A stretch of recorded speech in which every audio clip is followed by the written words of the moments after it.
Hey guys! Today I'm going to take you through pruning some tomato plants. As you can see behind me, things got really quick.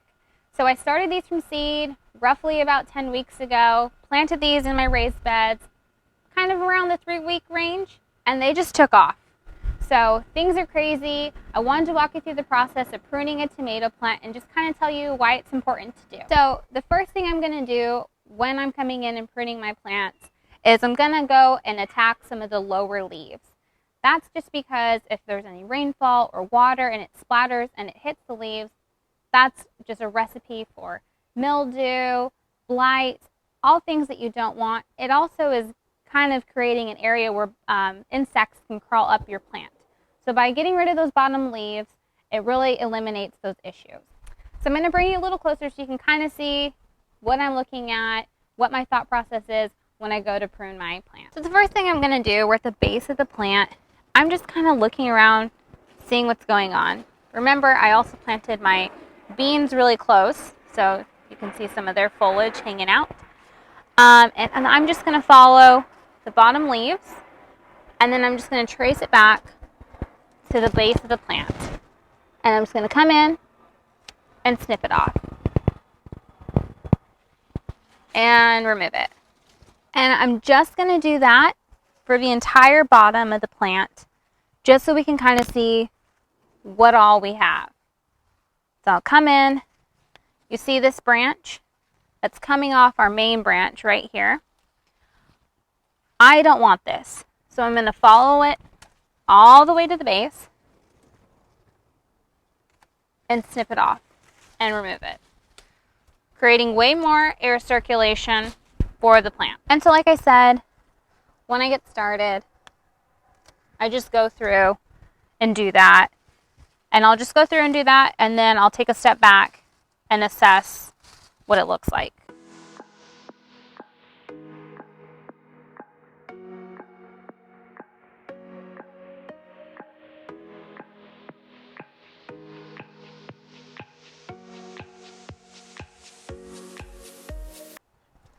So remember, it's really important to not have pests, is to keep things really tidy. So once you removed the leaves we're getting rid of, make sure you get rid of them, take them out, either compost them if you're going to compost them, or toss them if you're going to toss them. So I quickly went in, like you just saw, trimmed that bottom half, really created more air circulation. And now I'm just kind of taking a step back and seeing what else in the center of my plant has a lot of foliage but no flowers that I can remove. So what I'm going to do, this is the center of my tomato plant. Here's a leaf right here creating a lot of bushiness. I'm just going to come in and trim that out. And again, I'm taking a step back. I'm not coming in and trying to murder the whole plant, so I'm going to leave some leaves. But I just want to make sure that I'm creating enough airflow that's able to happen. So I'll just kind of look through, just kind of assess what I think can go. Again, there's really no right or wrong way to do this. So just go in, take off a little bit, and just assess where you're at.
Then I wanted to point out what's called a sucker.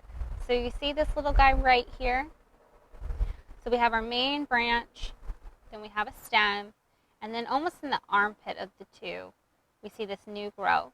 So what we're going to do is we're just going to come in and pinch it either with your fingers or your pruners, whatever you're using, and get rid of that. If you don't take this out, it would grow a whole new branch all on its own. And we already know how crazy and unruly these can get, so getting rid of those suckers really keeps your plant in check. And here's another example of one of those suckers. I'm just going to pinch it off. Look how pretty these black Prune tomatoes are already looking. Okay guys, so I've taken a step back after I've hacked away at this. And I think we're in a good spot for now. Pruning is something that you're going to continue to do on the life of your tomato plant. I just wanted to point out a couple different things. I am pruning these in the evening because it's cooler. That will give my plant the whole night to adjust to losing a lot of its foliage and these open wounds essentially. So I really suggest if you're gonna come and prune your tomatoes, wait till the evening. You could do it also in the early morning, but you do, give yourself that risk for having your plant open to these new wounds in the heat of the day. Another thing I want you guys to keep in mind is I just pruned an indeterminate tomato, a tomato that is going to continue to keep on growing. I do have a couple determined tomatoes. Those are your bush-like tomatoes. They have a set height that they grow to. That's why they're called determined, and they have a set amount of fruit that will be on those plants. If you go in and prune those tomatoes, you're going to lose some of the potential fruit that you would get. So I personally just leave those tomatoes alone, let them do their crazy wild thing. But I just wanted to mention that to you in case you're getting ready to prune your own tomatoes. But that's it for this video. I hope you found it helpful. If you did, give it a thumbs up, and I'll see you next time. Bye. Thanks for hanging out with me, guys. I'll plant with you later.